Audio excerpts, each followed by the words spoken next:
Hey guys, welcome. We are going to compare some fractions today, and I bet you're so excited. You've been looking forward to it all day. All right, so we want to know which of these two fractions is bigger, right? It's kind of hard to tell. To be able to compare these, I want my denominators the same. Denominators are the bottom number of these fractions, okay? The denominator is the bottom number. So we want them the same. Why? Because imagine you have a pizza. Actually, you have two pizzas, all right?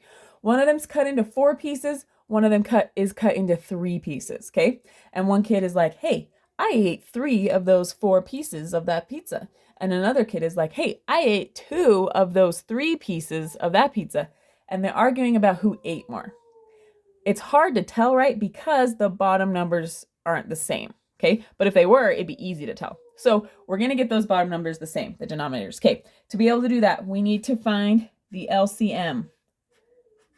Honestly, if you don't remember it's called the LCM, you'll probably be fine, all right? But if you do want to know more about LCMs, I'll link a video, because why wouldn't you want to watch that? Okay, so the LCM is the least common multiple. Basically, the smallest number that both of these go into, okay? So we are going to list the multiples of 4.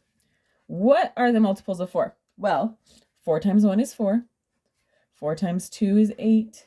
4 times 3 is 12. Okay, you can probably see what I'm doing here. I'm just adding 4 each time. Okay, now this list could literally go on forever, right? I could keep adding 4 forever. So we're just going to list out a few and hope that we find one that's in common with 3, okay? So now we're going to list the multiples of 3. 3, 6, 9, 12, 15. Okay, and I could keep going there too. But do we have one in common? Yes, we do. What is it? 12.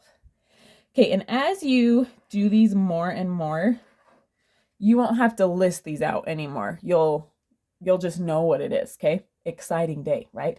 Okay, so now we know that we want our denominators to be 12 for both of these numbers, okay? So we want to change what these fractions look like, but we don't want to change their actual value, okay? So let's start here. I want this denominator to be a 12, okay?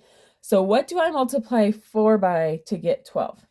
Well, I multiply it by 3, right? 4 times 3 is 12. But if I multiply the bottom, I have to multiply the top. Why? I will tell you. Okay, I'm multiplying the top because that means I'm multiplying by 3 over 3. Now, if I simplify 3 over 3, that's just 1. So it's like I'm multiplying by 1, which we can multiply anything by 1, right? It's just itself. So we're changing what it looks like, but not its actual value, okay? So we multiply straight across. If you need some multiplying videos, I got you in the corner. All right, 3 times 3 gives me 9. 3 times 4 gives me that 12. Okay, so 3/4 and 9/12 are equivalent fractions, okay? They're the same thing. So I'm going to write down here 9/12. Is that still on my screen? Yes, okay. Now I need to do 2/3, okay? So what do I multiply 3 by to get 12? Well, I multiply it by 4. If I multiply the bottom, I got to multiply the top, okay? 2 times 4 gives me 8.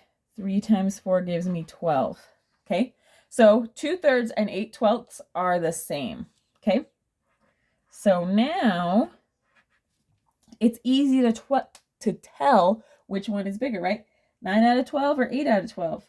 Well, 9 out of 12 is bigger, right? So our little guy is going to go that way. If I wanted to write it up here too, I could. So 3/4 is greater than 2/3, okay? All right, let's do one more just to help solidify it there, okay? So we're looking for our LCM, the smallest number both these numbers go into, okay? So 6, let's list our multiples. 6, 12, 18, 24, 30, 36. I could keep going. If you don't list out enough, you can just go list out some more if you're not finding a least common multiple, because all numbers will have a least common multiple. because when you multiply them together, but sometimes it's a number lower than that, okay? So 15, 30, 45, I could keep going, but I see the 30, okay? 30.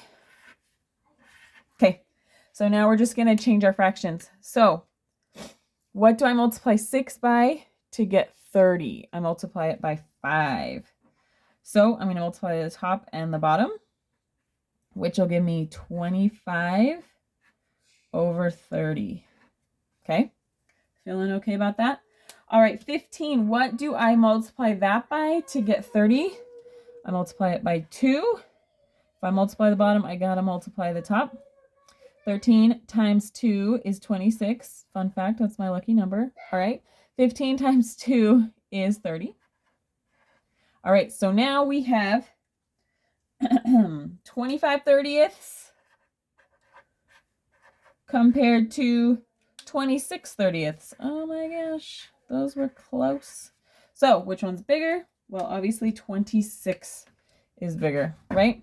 So 13/5 is bigger than 5/6. Okay, awesome. Hopefully that made sense, and good luck.